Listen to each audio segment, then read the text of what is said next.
The Eastlake Little League team needing 2 wins over Santa Margarita on Sunday to punch their ticket to the regionals in San Bernardino. Now these teams matching up last Sunday. Eastlake losing 9-8 in 8 innings. Top of 1 is Eastlake's Nico Lebed goes over the right field fence. That's a 2-run shot and a 5-0 lead. But the game is tied now. Top of 4, Jeremiah Cook with the 1 to center. That would give Eastlake another lead, 6-5, but here comes Santa Margarita. Mason Clement clears the right field fence for a 2-run home run, 10-6 Santa Margarita. Eastlake tries to rally late. Hunter Stencil sends the ball into the tents for 2 more, but it's just not enough. Eastlake's run to Williamsport is over. Their season is over. The final 10-8 Santa Margarita. I thought we would win. I thought we would put up a battle. We hit bombs in practice, and we hit bombs in the game. I say we're a really good hitting team. We win together, we die together, we lose together. Just being teammates, that's what got us this far. It's been amazing. Military Day at Petco Park. U.S. Army Master Sergeant Robert Vogler, 96-year-old survivor of the Bataan Death March during World War II in the Philippines, throwing out the first pitch prior to the game as the Padres go for 5 in a row. Andrew McCutcheon puts the Padres in an early hole in the first with his 20th of the season. Jose Osuna would put 2 more on the board when the drive to the gap gets past Hunter Renfroe, and the Pirates are sitting pretty, especially since they have McCutcheon. He extends the lead to 5-1 with his 2nd home run of the game. Now balls do go in the stands and they're playable. Jose Perella makes a nice grab right there in the expensive seats. The Pirates show off their defense. Josh Harrison robbing Perella, and Solarte gets robbed by McCutcheon to end the 8th. McCutcheon, though, is not done. 3rd home run of the day. Number 22 on the season comes in the 9th inning. Let's go to the board, the final in this one. San Diego, wrong side of a 7-1 final. They're off on Monday before the Twins come into town on Tuesday. The United States women's soccer team taking over Qualcomm Stadium in front of 25,000 fans. They face Brazil in the Tournament of Nations. The U.S. already with a loss in their first game against Australia. We head to Jack Murphy Stadium, where the U.S. is ranked number 2, facing off against Brazil, who's ranked 8th by FIFA. It starts out bad for the United States. Andrea Cia scores just 90 seconds in for Brazil. USA down 3-1 in the 78th minute, and then this happens. From players who are pretty good usually at that. Now then, Press, lovely turn. Oh, great goal. Kristen Press, US are back in it. Press, lovely ball to Rapinoe. And it's in, there's the equaliser. Barbara beaten on the near post, and the USA out of jail. Megan Rapinoe with the strike. Kelly O'Hara, across the near post, bouncing around, and there's the goal. Julie Ertz strikes it home, and the USA have come back from nowhere to lead 4-3. The United States scoring 3 goals in 9 minutes to keep their hopes alive in the Tournament of Nations. The final in this one, 4-3. I think it was really good for some of the younger players who maybe haven't been in a World Championship or haven't kind of experienced that. Sometimes this is what these games come down to, and it's good to have that in their back pocket. We were down 3-1, and we just felt like we had our backs against the wall, and that's when you shoot the most free, when you have nothing to lose, and that's what I did, and I felt really good and confident from that point on that we had a chance to come back and we were going to fight for it. Honestly, anytime you put it in the back of your net, it's not just, for fun, it's for the team, it's for the win, and anytime you can have that opportunity and chance to do it with a crest on, it's very special. Now the Surf Cup has taken over Del Mar. Several of the women's national team members played in this and shared their memories prior to their game with Brazil. Oh, I mean, it's awesome. I've spent many a weekend sitting in those polo fields watching that tournament. It's brilliant. It's a great tournament. Great facility, brings the best teams together. You know, San Diego's always had very competitive teams on in national levels, and obviously players playing on the international level. I did play a Surf Cup, yes. That was one of my favorite tournaments. I think we made it to the semis like every year, and then we lost, but it was just so fun. All the tents, and like Nike was there, and there was just so much like fun stuff to do.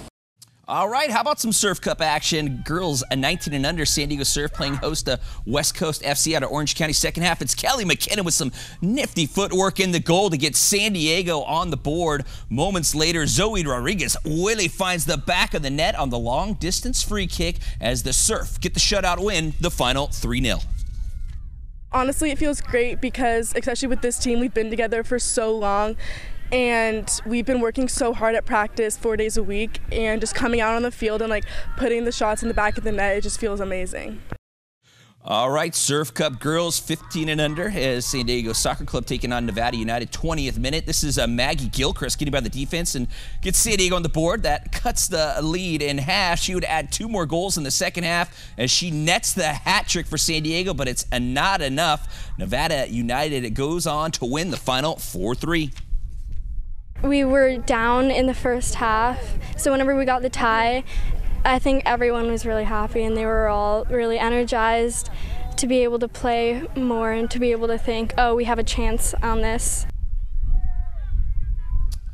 After goodbye letters, conferences, and rallies, today the San Diego Chargers officially debuting as the Los Angeles Chargers as they open up training camp in Costa Mesa. Brandon Stone found out more folks than just San Diego media making the trip up north. It's the story of the small towner trying to make it big in the entertainment capital of the world. Why does that sound so familiar? You make the right impression, then everybody knows your name. We're in the fast lane. Someone in the crowd could be the one you need to know. I didn't anticipate this. You know, my rookie year, we were in Carson, and I was only there for 1 day of camp. But literally, I think there was about 12 people there. So I wasn't sure, I wasn't sure, but there's a lot of excitement. And the memories that we have there, that was something that we will always remember. Our goal was to come here and try to win these fans over, and at the same time, keep those fans that we've had over the last decade. Well, I saved this from the Charger Park bonfire in Mission Valley when they announced the move. I came this close to giving up hope. At the last second, I pulled it out. I said, all right. I pulled it out of the bonfire. They said, no! And I kind of said that too. You didn't have to mend any hearts. You were fine with this. Absolutely, because I'm a fan. I'm a fan of the Chargers. I can't turn my back on Gates or Rivers or Gordon.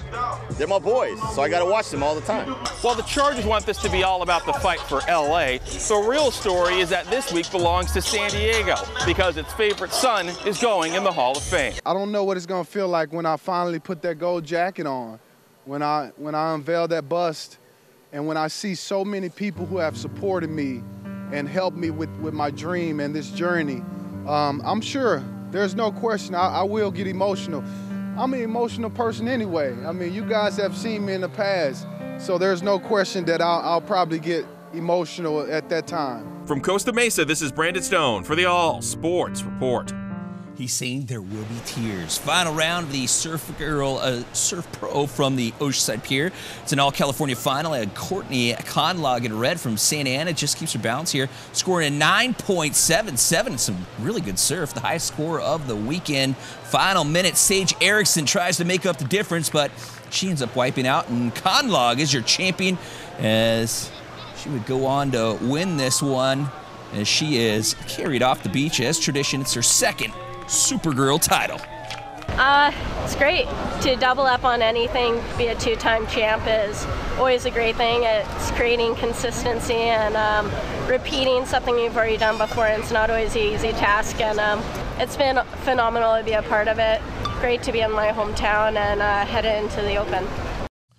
All right, 2 stakes races from Del Mar. We start with the $300,000 Clement L. Hirsch for fillies and mares. 3-year-olds and up. Trevor Denman calls it. Top of the lane, Stellar Wind on the outside, and Vale Dory still nose and nose, nothing separating them. Here comes Faithfully now to take them on the outside. Homeward bound, and it's Vale Dory and Stellar Wind. Stellar Wind the advantage. Vale Dory battles on. Stellar Wind had a call on all her class, and Stellar Wind won it ahead.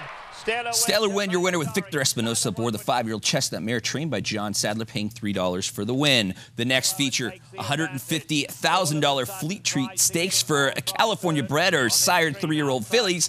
Trevor once more. They are homeward bound, and Miss Sunset still being confidently ridden out here as clear. It is Miss Sunset clear by 4 and striding home impressively. Miss Sunset very easy in the Fleet Treat under Mike Smith. They win easy. Miss Sunset, Queen BDU gets up second. Miss Sunset is your winner with Mike Smith aboard the 3-year-old filly trained by Jeff Bond, paying $360 for the win. Well, believe it or not, we are not done when the ASR returns. Charlie and Johnny in a playoff. Jimmy's